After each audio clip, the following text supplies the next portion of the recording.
चलिए रुक कर लेते हैं किन्नौर का, जहां पर चीन सीमा से लेकर किन्नौर मुख्यालय रिकांगपिओ में तिरंगा यात्रा निकाली गई। इस दौरान जिला के विभिन्न ग्रामीण क्षेत्रों से लोग और स्कूली बच्चों ने भी इसमें हिस्सा लिया। जिला के चीन सीमांत क्षेत्र ठंगी में भी स्कूली बच्चों के साथ साथ आईटीबीपी के जवानों ने भी तिरंगा यात्रा निकाली और वंदे मातरम, भारत माता के जयकारे के उद्घोष भी लगाए। वहीं जिला किन्नौर के मुख्यालय रिकांगपिओ में भी किन्नौर के लोगों की एकता देखने को मिली। तिरंगा यात्रा के दौरान रिकांगपिओ में जिला के विभिन्न ग्रामीण क्षेत्रों के लोग, अलग अलग संगठन, होमगार्ड के जवानों ने मिलकर रिकांगपिओ मुख्य बाजार में तिरंगा यात्रा निकाली और देशभक्ति गीतों के साथ इस यात्रा को समूचे रिकांगपिओ क्षेत्र में राष्ट्रभक्ति के गीतों के साथ देश हित में नारे लगाए। बता दें कि जिला के चीन सीमांत क्षेत्र से लेकर जिला के मुख्यालय रिकांगपिओ में आज जगह जगह तिरंगा यात्रा निकाली, जिसमें लोगों ने बढ़ चढ़कर हिस्सा लिया। तिरंगा यात्रा के दौरान सभी संगठनों की एकता भी देखने को मिली। उधर सिरमौर जिला में राष्ट्रीय लोक अदालत का आयोजन किया गया। राष्ट्रीय लोक अदालत में करीब 3000 मामले सामने आए, जिनमें से अधिकतर मामलों का मौके पर ही निपटारा किया गया।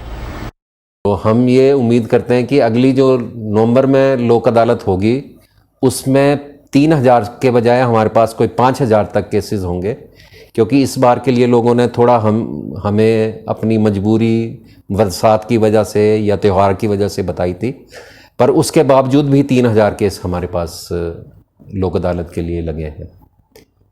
और क्या, असल में लोक अदालत हम इसलिए लगाते हैं जहां दो पार्टियां कहीं समझौते के लिए तैयार हो, हमारे द्वारा बोले गए या मीडिएटर जो हम बीच में केसेस में लगाते हैं, तो उन केसेस को हम लोक अदालत में लगा देते हैं।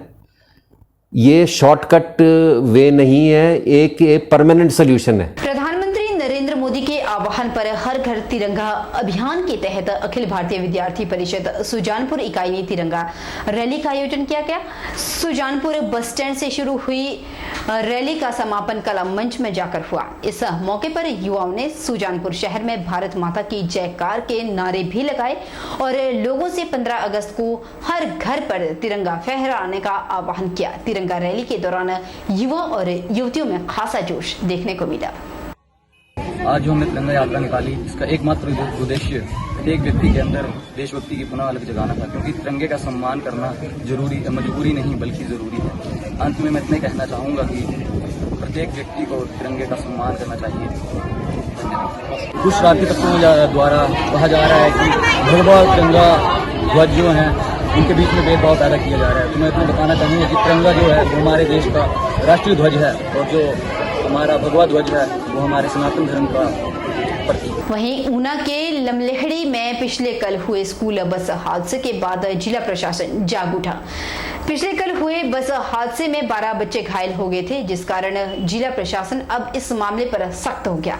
जिला प्रशासन द्वारा सभी निजी स्कूल के ओनर और एजुकेशनल डिपार्टमेंट, ट्रांसपोर्ट अथॉरिटी और पुलिस प्रशासन के साथ एक अहम बैठक की गई। बैठक का मुख्य मकसद बसों की फिटनेस को लेकर और ड्राइवर के प्रशिक्षण को लेकर था। एडीसी अमित कुमार ने बताया कि सभी स्कूल प्रबंधक और प्रबंधन समितियां स्कूली बच्चों की आवाजाही के लिए इस्तेमाल किए जा रहे वाहनों में सरकार के जारी आदेश, खासकर जो दिशा निर्देश उन्हें दिए जाते हैं, उसका 100% पालन किया जा रहा है या नहीं, यह भी देखना सुनिश्चित किया। मीटिंग का मुख्य उद्देश्य था जो पिछले कल हमारी लमलेहड़ी में एक दुर्घटना हुई स्कूल बस से संबंधित, उस दुर्घटना से हम सबक लें और कोशिश करें जो भी हमारा स्कूल बसेस का सिस्टम है, बी इट उसके मैकेनिकल फॉल्ट्स हों, कोई उसकी मैकेनिकल टेस्टिंग हो, और उसके अलावा जो ड्राइवर्स हैं हमारे उनकी स्पेशल अगर हमने कोई सेंसिटाइजेशन करनी है उसको हम ध्यान में रखते हुए कदम उठाएं और ये कोशिश करें कि जितनी भी स्कूल बसेस हैं वो अपनी बेस्ट ऑफ एबिलिटी में चलें, क्योंकि जो हमारे स्कूल जाते हुए यंग बच्चे हैं उनकी लाइफ सुरक्षा से हम कभी कोई समझौता नहीं कर सकते। आजादी के 75वें स्वतंत्रता दिवस को लेकर बहुजन समाज पार्टी और नालागढ़ से संविधान भाईचारा तिरंगा यात्रा शुरू की गई। आपको बता दें कि शिमला संसदीय सीट से प्रभारी विक्रम नायर की अध्यक्षता से संविधान भाईचारा तिरंगा यात्रा नालागढ़ के रेस्ट हाउस से शुरू की गई, जिसमें सैकड़ों की तादाद में पार्टी के कार्यकर्ताओं ने हिस्सा लिया। भारत माता की जय, इंकलाब जिंदाबाद के नारे लगाकर संविधान भाईचारा तिरंगा यात्रा को हरी झंडी देकर रवाना किया गया। शिमला लोकसभा सीट से प्रभारी विक्रम नायर ने कहा कि बहुजन समाज पार्टी द्वारा संविधान भाईचारा तिरंगा यात्रा नालागढ़ के रेस्ट हाउस से शुरू की गई। इस तिरंगा यात्रा को हर घर घर तक पहुंचाना और हर घर में बाबा अंबेडकर साहिब भीमराव अंबेडकर का संविधान भाईचारा और तिरंगा फहराना उनका लक्ष्य है। राजकीय महाविद्यालय लड़भड़ोल में विभाजन विभीषिका स्मृति दिवस मनाया गया। हर वर्ष 14 अगस्त को विभाजन विभीषिका स्मृति दिवस के रूप में याद किया जाता है। इस मौके पर महाविद्यालय के कार्यकारी प्राचार्य डॉक्टर मुनीश ठाकुर ने अपने संबोधन में कहा कि लोगों के संघर्षों और बलिदान की याद में यह दिवस मनाया जाता है। उन्होंने बताया कि बंटवारे के दर्द को कभी भी भूला नहीं जा सकता।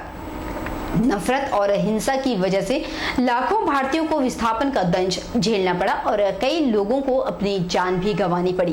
उन्होंने भेदभाव, वैमनस्य और दुर्भावना के जहर को खत्म करने और सामाजिक एकता, सद्भाव और मानवीय संवेदनाओं को मजबूत करने के लिए विद्यार्थियों को प्रेरित किया। वहीं बल विधानसभा क्षेत्र जिला मंडी हिमाचल प्रदेश में भी प्रेम कुमार हवाल बसपा महासचिव और प्रभारी मंडी लोकसभा क्षेत्र के नेतृत्व में हर घर तिरंगा अभियान और हर घर संविधान अभियान की शुरुआत की गई, जिसमें उन्होंने अपने गांव दोहंदी बगला स्थित घर में तिरंगा झंडा फहराकर अभियान को शुरू किया। उन्होंने आम जनता को संदेश देते हुए कहा कि आजादी के 75वें वर्ष के उपलक्ष्य पर बहुजन समाज पार्टी हिमाचल प्रदेश भाईचारा बनाओ यात्रा और हर घर तिरंगा, हर घर संविधान और अन्य कार्यक्रमों के माध्यम से स्वतंत्रता दिवस पर कार्यक्रमों को पूरा प्रदेश में शुरू किया जा रहा है। यह बहुत ही गौरवशाली क्षण है कि आज़ादी के 75वें वर्ष को हम 15 अगस्त को सेलिब्रेट करेंगे और इस दिन को सेलिब्रेट करते हुए हम कहीं ना कहीं उन शहीदों को भी याद करेंगे जिन्होंने आज़ादी के लिए लड़ाई लड़ी है। बाबा साहब भीमराव अंबेडकर जी को भी याद करेंगे जिन्होंने भारतीय संविधान की रचना की है और इस भारतीय संविधान के माध्यम से भारत देश एकता अखंडता के सूत्र में बंधा हुआ है। आज़ादी के बाद भी बहुत सारे हमारे भाई जल सेना के, थल सेना के, वायु सेना के, पुलिस बल के और अन्य सभी अर्धसैनिक बल, अन्य सभी जो साथी हैं जिन्होंने भी देश सेवा में अपने प्राणों को त्यागा है, उनको भी देश की जनता याद करेगी। बहरहाल बुलेटिन में इतना ही। आप बने रहिए हमारे साथ और देखते रहिए HB 24/7।